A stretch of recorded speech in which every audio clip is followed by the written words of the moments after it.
Hello everybody, welcome back to the 1.0 Exploration series. We are now moving on to the Ainsel River, the other major underground river besides Shifra. I did want to give this area some time to breathe, so I won't be talking about the Lake of Rot, but if you're watching this video on release, I should actually upload it this Friday. So if you don't want to miss that, make sure to subscribe. But yeah, let's get into it.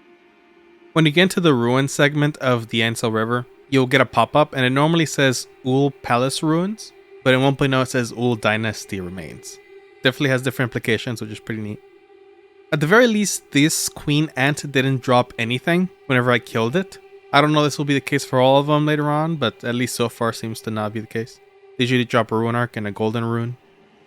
When I was clearing out enemies around here, I caught a descent prompt while walking around, and I tried it and it actually put me in some kind of invisible ladder that I wasn't expecting at all. Now, I did try to do this again later, but it didn't seem to be there anymore. I think I reloaded at that point. So it's possible this was just like a corpse interaction with the geometry or something, because there was an enemy pretty much on top of the prompt. So it may not be here specifically, but if you want to check yourself, feel free. This is the Ainsel River merchant stock. Right here, there's no immunizing horn charm, which is a little unfortunate because we're going to need that soonish. At first I thought this was due to the little area we are, but the Basilisk Death Cloud is a different color. It has more of a purplish hue as opposed to the black with yellow particle effects on it. It still builds up Deathlight like normal, it's nothing different there, it's just that the color of the cloud is different. The Dragonkin Soldier of Nokstella is playing Grave Warden, the song, instead of Dragon, which is really weird because the last Dragonkin we fought, and want to fight later on, does play Dragon still. I suppose this area being kind of grave-ish makes sense for it to play this, but it's definitely a weird change. Maybe this boss was designed first or placed first, and they gave them this song first or something. When killing it, it still drops the Frozen Lightning Spear, but it's called Freezing Lightning in 1.0. And just so you know, the Great Ghost Galovort is still there in the chest back behind him. Now from here, I did decide to continue Ranni's quest, as we did get the Finger Slayer last part, in order to get into the main segment of the river. After waking up Ranni, she still kills Celavis, and you can loot his bell and such. But when I was climbing Renna's Rise, which is called Glintstone Rise as per usual in 1.0, you know the drill, the chest with the Snow Witch set wasn't there at all. I did briefly check out Renna's Rise to make sure it wasn't there, and I was maybe hoping that you'll find it later on through her quest line, but unfortunately I have pretty much done all of it, and spoilers, I haven't seen it anywhere. I know this is one that a lot of people are a big fan of, so sorry to say you can't find it so far at least.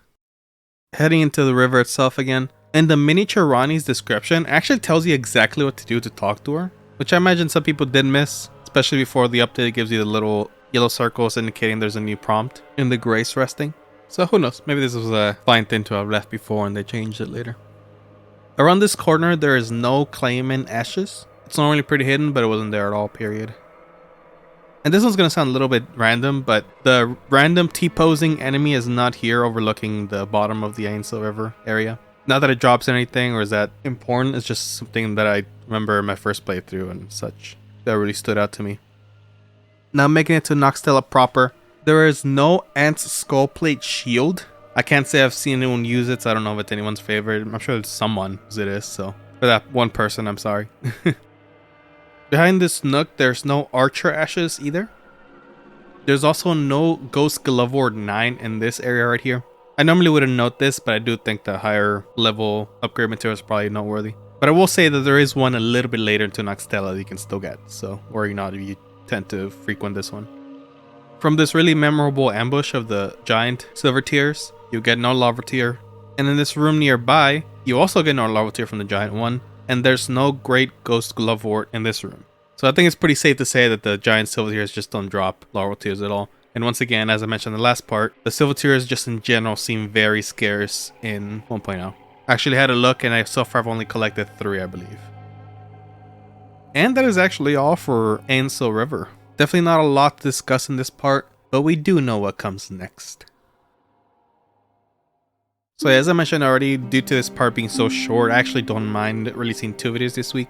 The Lake of Rot is also not super packed with changes, and it's in an even smaller area than the Ainsel River. But as you probably know, the few changes there are very wild. I won't spoil anything for anyone who doesn't know, but I would say I would recommend subscribing if you want to see some wild changes in the next part. So yeah, if you'd like to support this series and everything else I do, I would also recommend becoming a member. That will help me more confidently putting out more of these more frequently. This is the 6th part of the series, so if you missed any of the previous ones, be sure to check them out. And again, we have another one coming in a couple of days. Alright, that is all. Thank you for watching. Hope to see you around.